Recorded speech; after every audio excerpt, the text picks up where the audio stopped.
Good morning student. आज हम कक्षा 10वीं क्लास में आप सभी का स्वागत है। तो पिछले कक्षा में हमने देखा था कि ट्रॉपिक लेवल और उसको हमने डिटेल में बताया था। तो आज की कक्षा में देखेंगे कि पारिस्थितिक पिरामिड क्या होता है। तो पारिस्थितिक पिरामिड के बारे में हम आज चर्चा करेंगे।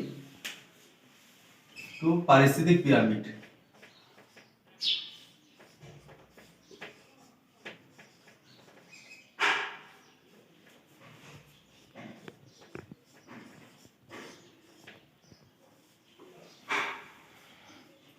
जिसको इंग्लिश में इकोलॉजिकल पिरामिड कहा जाता है।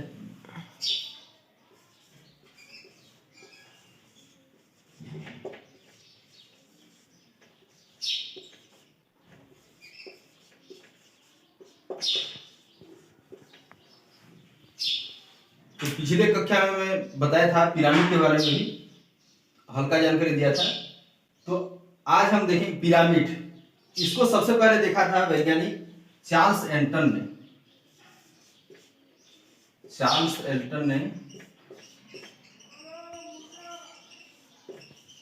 1927 में देखा था,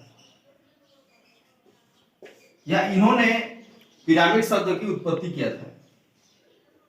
तो पिरामिड, पारिस्थितिक पिरामिड, उसका परिभाषा बता रहा हूं कि किसी भी पारिस्थितिक तंत्र में प्राथमिक उत्पाद, विभिन्न श्रेणी के उपभोक्ता, उनकी संख्या, उनका भार, उनका जीव भार और संचित ऊर्जा, इन सभी में क्रमशः आपस में एक संबंध होता है और इस संबंध को चित्र के माध्यम से दर्शाया जाता है। तो और इस जो दर्शाने की प्रक्रिया है, जो चित्र है माध्यम से जो दर्शाते हैं, इसी को पिरामिड कहा जाता है।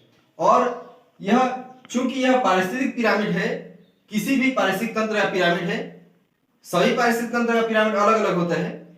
तो पारिस्थितिक तंत्र पिरामिड को पारिस्थितिक पिरामिड कहा जाता है।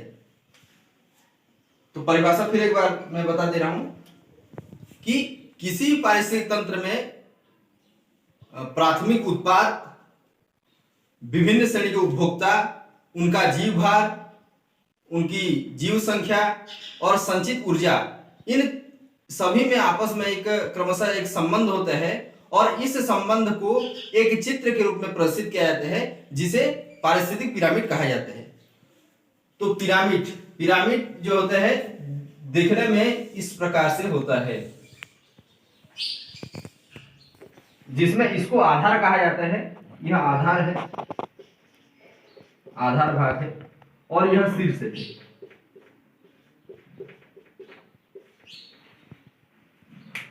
मैं जितना भी बात बोल रहा हूं आप सब काफी में नोट करते जाएंगे सभी स्टूडेंट।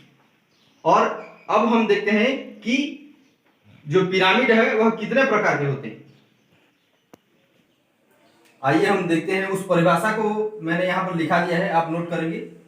यह है पारिस्थितिक पिरामिड की परिभाषा। तो परिभाषा हम देखेंगे कि किसी भी पारिस्थितिक तंत्र में प्राथमिक उत्पाद और विभिन्न श्रेणी के उपभोक्ताओं, जो प्राथमिक उपभोक्ता, द्वितीयक उपभोक्ता, तृतीयक उपभोक्ता आते हैं, और अपघटक, ये सब उपभोक्ताओं को, विभिन्न श्रेणी के उपभोक्ताओं की जीव संख्या, उनका जीव भार तथा संचित ऊर्जा में परस्पर संबंध होता है।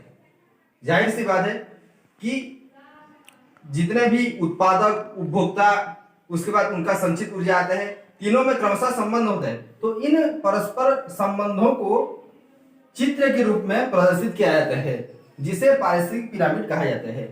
तो हम उस चित्र को प्रदर्शित करने की जो प्रक्रिया है, उसको हम पारिस्थितिक पिरामिड कहते हैं। तो आप इस परिभाषा को नोट कर लेंगे। तो आगे मैं बताऊंगा कि पारिस्थितिक पिरामिड कितने प्रकार के होते हैं।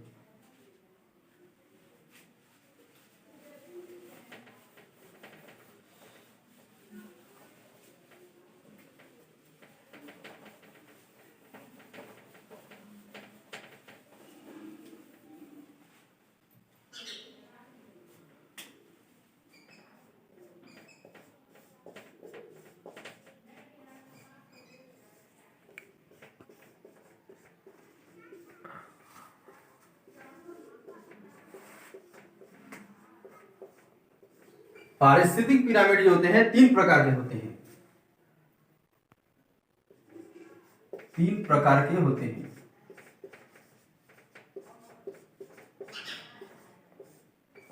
तो पहला पिरामिड है जीव संख्या पिरामिड, पहला पिरामिड है जीव संख्या पिरामिड। और दूसरा है जीव भार पिरामिड।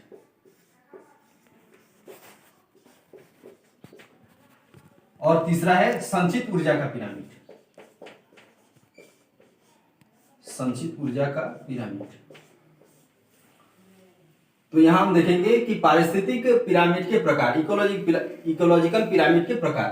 तो 3 प्रकार के होते हैं। पहला प्रकार है जीव संख्या पिरामिड, दूसरा है जीव भार पिरामिड और तीसरा है संचित ऊर्जा का पिरामिड। तो पहले हम देखेंगे जीव संख्या पिरामिड।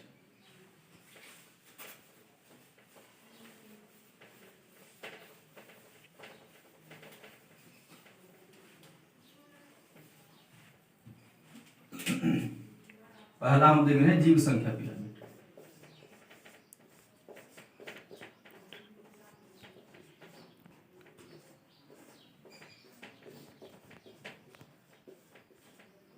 जीव संख्या पिरामिड, इसका परिभाषा मैं यहां लिखा हूं, आप नोट करेंगे।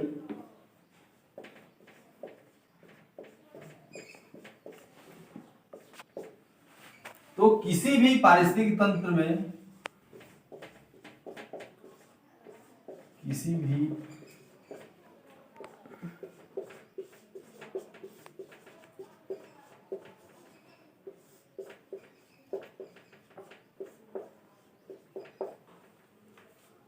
पारिस्थितिक तंत्र में उपस्थित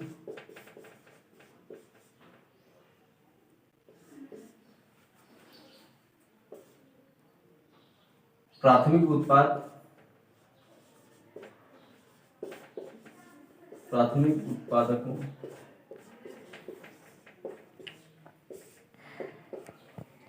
और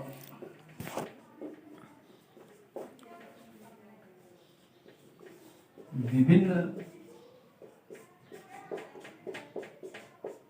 श्रेणी की उपभोक्ताओं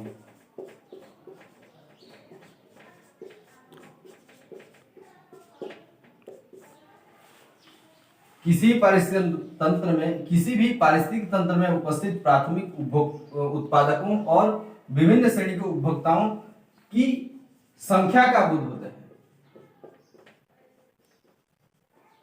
संख्या का बोध होता है।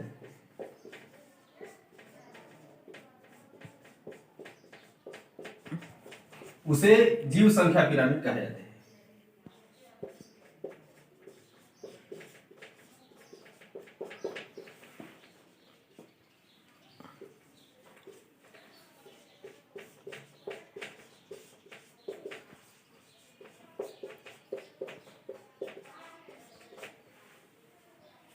जीव संख्या पिरामिड हम देखेंगे कि किसी भी पारिस्थितिक तंत्र में उपस्थित प्राथमिक उत्पादकों और विभिन्न श्रेणी के उपभोक्ताओं की संख्या का बोध होता है, उसे जीव संख्या का पिरामिड कहा जाता है। तो जीव संख्या पिरामिड में हम देखेंगे कि आधार की तरफ बहुत सारे उत्पादक होते हैं, उत्पादकों की संख्या बहुत अधिक होती है। उसके बाद क्रमशः शीर्ष की ओर बढ़ेंगे तो धीरे धीरे जैसे प्राथमिक उपभोक्ता, द्वितीय उपभोक्ता, तृतीय उपभोक्ता, तो धीरे धीरे उनकी संख्या में कमी आती जाती है। तो इसके हम चित्र के माध्यम से समझेंगे। आइए हम देखेंगे जीव संख्या पिरामिड। तो जीव संख्या पिरामिड में हम चित्र के माध्यम से देखेंगे कि जो प्रोड्यूसर हैं, प्रोड्यूसर्स, जो उत्पादक जो है, यहां पर देखेंगे कि संख्या में बहुत ज्यादा है, संख्या में बहुत ज्यादा है उत्पादक। उसके बाद प्राइमरी कंज्यूमर, ये भी फसल की तुलना में ये प्राइमरी कंज्यूमर संख्या में कम है। उसके बाद सेकेंडरी कंज्यूमर्स जो है वह प्राइमरी कंज्यूमर से और कम होंगे, और टर्टियरी कंज्यूमर्स जो होते हैं वह सेकेंडरी से और कम होंगे। उसके बाद टॉप कंज्यूमर्स तक हम पहुंचेंगे तो संख्या बहुत कम हो जाएगी। तो यहाँ हम संख्या इसलिए बोल रहा हूं क्योंकि यह जीव संख्या पिरामिड है और हम यहाँ संख्या के बारे में देखेंगे कि जीवों की संख्या कितनी है। जैसे उदाहरण के तौर पर हम देखेंगे कि पहले 1000 की संख्या में थे, उसके बाद यह 100 हो गए, यानी कि जो ऊर्जा का नियम बताया था 90% घटा, 10% बचा, फिर 100 हो गया।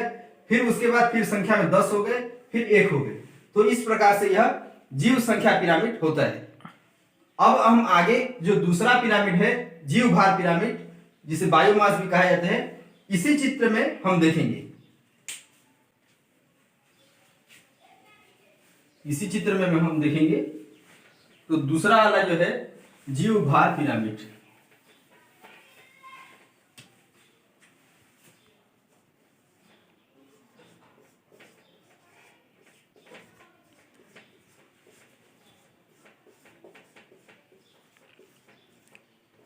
जीव भार पिरामिड। तो जीव भार में हम देखेंगे कि परिभाषा में बताते जा रहा हूं, आप नोट करेंगे कि किसी भी पारिस्थितिक तंत्र में प्राथमिक उत्पाद और विभिन्न श्रेणी के उपभोक्ताओं की भार का बोध होता है। भार या वजन का जो बोध होता है, कितने भार में वह प्रेजेंट है हमारे पारिस्थितिक तंत्र में, उसका जहां बोध होता है तब वहां जीव भार पिरामिड होता है। तो जीव भार पिरामिड में हम देखेंगे कि कितनी मात्रा या वजन भार, तो यहां जैसे 1000 किलोग्राम 1000 केजी में थे जो उत्पादक हैं, उसके बाद यह घट करके 90% घट करके यह 100 किलोग्राम हो जाएंगे, उसके बाद 10 किलोग्राम हो जाएंगे, उसके बाद टॉप कंज्यूमर तक पहुंचते पहुंचते वह 1 किलोग्राम हो जाएगा। तो यहां देखेंगे कि केजी में है किलोग्राम, तो यहां हम देखते हैं भार में कमी हो रही है।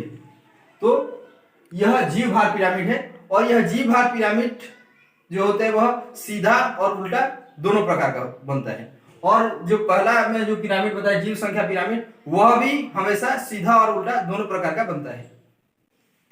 तो इसको आप नोट कर लेंगे, यह है जीव भार पिरामिड। अब हम देखेंगे संचित ऊर्जा का पिरामिड। यह जीव भार पिरामिड हो गया, आप नोट कर लेंगे इसको सभी। आइए हम देखते हैं जो तीसरा पिरामिड है, तीसरा पिरामिड संचित ऊर्जा पिरामिड। तो संचित ऊर्जा पिरामिड में परिभाषा है कि किसी भी पारिस्थितिक तंत्र में प्राथमिक उत्पादक और विभिन्न श्रेणी के उपभोक्ता, उनमें जो संचित ऊर्जा का जहां बोध होता है, उनमें ऊर्जा का किस प्रकार से रोल है, वहां इसको बोध होता है, उसको प्रयोग जब करते हैं तो उसको हम संचित ऊर्जा पिरामिड कहा जाता है। और ये हमेशा याद रखेंगे कि जीव संख्या पिरामिड सीधा और उल्टा दोनों प्रकार का होता है, जीव भार का पिरामिड जो होता है वह सीधा और उल्टा दोनों प्रकार का होता है, परंतु जो संचित ऊर्जा का पिरामिड है हमेशा सीधा बनता है, यह कभी उल्टा नहीं बनता। तो यहां हम देखेंगे तो यहां ऊर्जा का हम बात करेंगे, तो ऊर्जा को देखेंगे हम। तो पहले यहां जो प्राथमिक जो उत्पादक है, उत्पादक में जो है ऊर्जा 1000 जूल की मात्रा में था, वह फिर घटते घटते फिर यहाँ 100 जूल हो गया। उसके बाद जो प्राइमरी कंज्यूमर में था, उसके बाद ऊर्जा फिर सेकेंडरी कंज्यूमर में, फिर टर्सरी टर्टियरी, फिर टॉप कंज्यूमर तक पहुंचते पहुंचते वह एकदम कम हो जाते हैं। तो टॉप कंज्यूमर में जो है सबसे कम ऊर्जा होता है, और आधार में जो है सबसे ज्यादा ऊर्जा, जो उत्पादक होते हैं उनमें ज्यादा ऊर्जा होते हैं। तो मैं सभी समझाया कि तीनों प्रकार का पिरामिड भी देख लिए, और पिछले वीडियो में सभी मैंने चर्चा किया था, पारिस्थितिक तंत्र देखा, उसके बाद ट्रॉफिक लेवल देखा, उसके बाद जो तीनों प्रकार का पिरामिड देखा। इस प्रकार से जो कक्षा 10वीं का जो अध्याय 5 है वह आपका समाप्त होता है।